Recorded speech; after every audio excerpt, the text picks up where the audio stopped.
Kepo. Kepo itu boleh nggak? Hah? Kepo itu kayak polisi ya? Oh, baru tahu saya. Berarti kepo nanya terus, selalu ada rasa ingin tahu. Kepo itu berarti kayak polisi. Singkatan kayak polisi. Oh, kepo. Selalu pengen tahu. Bukan kayak bayi ya. Curious kan bayi. Baik.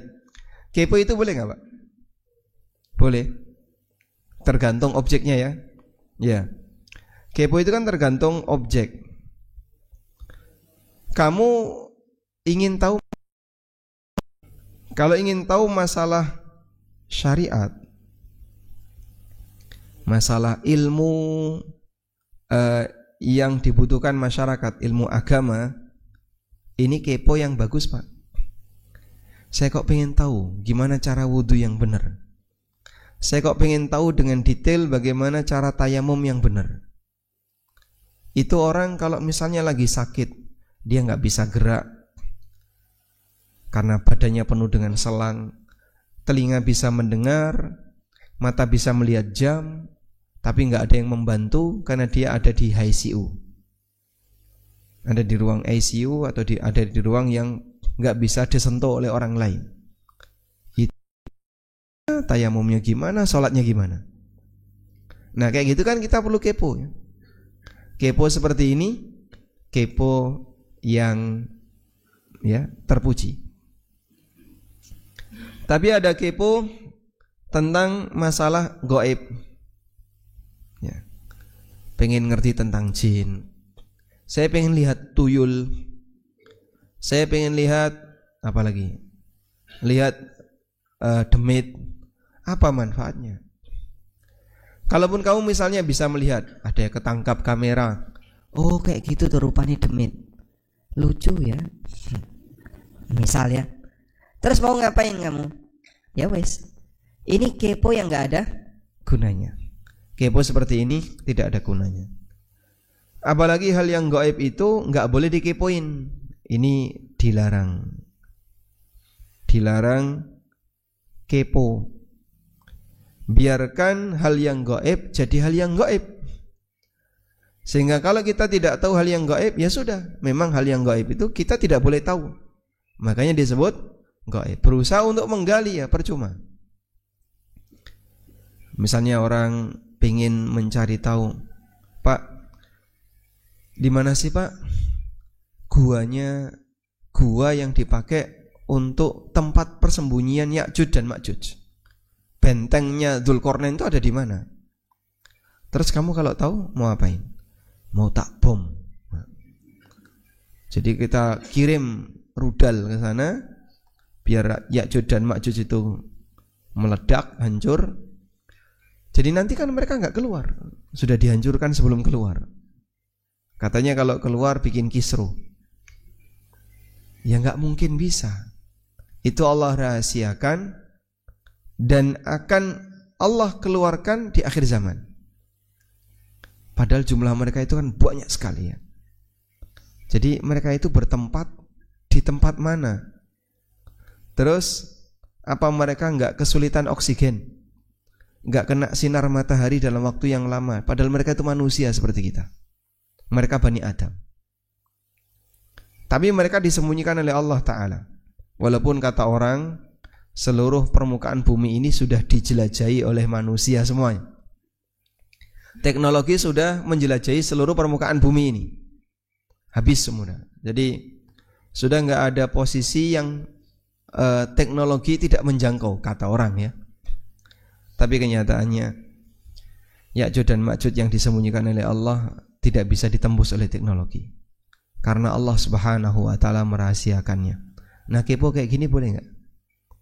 Tidak boleh, nggak ada gunanya, nggak perlu dan tidak boleh. Hal yang sama juga kepo berkaitan dengan hal gaib secara umum. Oleh karena itu tentang masalah kiamat, mengenai waktu kapan kiamat, ini rahasia Allah. Karena ini rahasia Allah, maka kepo di sini dilarang. Usaha apapun yang kamu lakukan untuk ngitung umur umat manusia nggak bakalan berhasil. Sebab ketika Nabi SAW ditanya oleh Jibril, Nabi SAW menjawab, mal mas'ulu anha bi'a'lama minas sa'il. Yang ditanya tidak lebih tahu. Tanya, karena tentang kiamat tidak ada yang tahu kecuali Allah.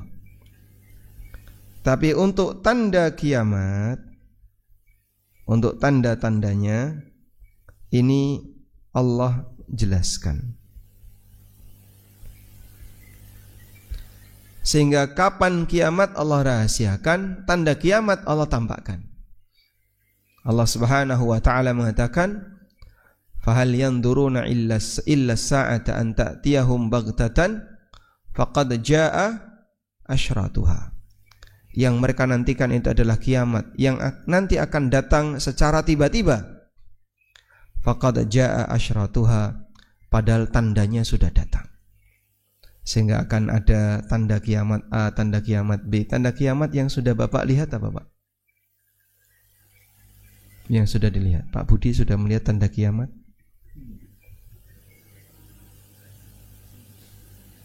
Apa tanda kiamat? Semua kejadian ini kan menuju kiamat, Pak. Semua kejadian ini adalah menuju kiamat.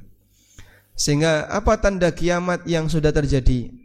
Nabi Muhammad SAW diutus dekat dengan kiamat. Berarti beliau adalah tanda kiamat. Terbelahnya bulan itu tanda kiamat. Allah Ta'ala berfirman, iqtarabatis sa'atu wansyaqqal qamar. Kiamat sudah dekat dan bulan telah terbelah. Dan kejadian itu ada di zaman Rasulullah SAW. Maka untuk tanda kiamat sudah dijelaskan oleh Allah. Sementara kapan kiamat tidak ada yang tahu kecuali Allah Subhanahu wa taala. Maka kepo di bagian ini dilarang. Dilarang kepo. Nah, kalau yang ini boleh kepo. Untuk bagian ini tanda-tanda hari kiamat sudah dijelaskan ulama.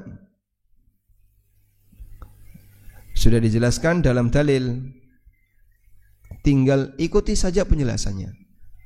Beberapa buku yang ditulis oleh para ulama, contohnya Pak, Al-Bidayah wan Nihayah. Bukunya siapa? Ibnu Katsir. Ibnu Katsir membahas tentang tanda-tanda kiamat dalam buku beliau Al-Bidayah wan Nihayah. Buku Al-Bidayah wan Nihayah itu buku sejarah sekaligus buku peristiwa kiamat. Al-Bidayah itu awal mula. Di bagian Al-Bidayah beliau membahas tentang zaman azali. Jadi dulu di masa silam ada kejadian apa berdasarkan dalil-dalil. Lalu setelah itu masuk kisah para nabi dan orang-orang jahat di masa silam. Termasuk juga orang-orang soleh di masa silam. Kemudian setelah itu zamannya Nabi Muhammad SAW, zaman para sahabat, lalu para ulama sampai di zaman beliau. Dan ini salah satu di antara kehebatan Al-Hafidz Ibnu Katsir. Sehingga ibaratnya ya, kita yang sekarang ada di sini, ada di zaman ini, narik mundur ditulis sama Ibnu Katsir, ditarik mundur sampai zaman azali. Sudah? Zaman terakhirnya kan kita. Setelah itu beliau tulis besok akan ada apa. Nah, besok kan akan ada apa itu bukan masalah takdir, karena tidak bisa. Tapi tentang tanda-tanda kiamat. Akan ada Dajjal, akan ada Ya'juj dan Ma'juj. Itu diceritakan oleh Al-Hafidz Ibnu Katsir. Nah, kajian kiamat tentang masalah itu, itulah yang terpuji. Dan ada banyak sekali buku-buku yang ditulis oleh para ulama mengenai kajian tanda kiamat, ya, seperti Asyratus Sa'ah karya Dr. Yusuf Al-Wabil. Kemudian ada juga tentang Asyratus Sa'ah karya Dr. Abdullah Al-Ghufaili, dan sebagiannya adalah disertasi, sebagian lagi tesis, sehingga kalau orang mau belajar tentang tanda-tanda kiamat sudah banyak buku yang mewakili. Kalau Bapak Ibu misalnya saya pengen memiliki buku tentang tanda kiamat, silahkan. Beberapa buku yang tadi kita sebutkan sudah diterjemahkan. Sudah? Tapi kalau modelnya ceramah yang sering viral itu ya, kemudian cocok galicok itu, oh ini nanti cocok logi, ada kaitannya dengan ini, kaitannya dengan ini, itu semuanya ngarang. Dan itu dia mau berusaha untuk menggali kepo di sini. Kapan waktu kiamat? Umur Nabi Muhammad dihitung.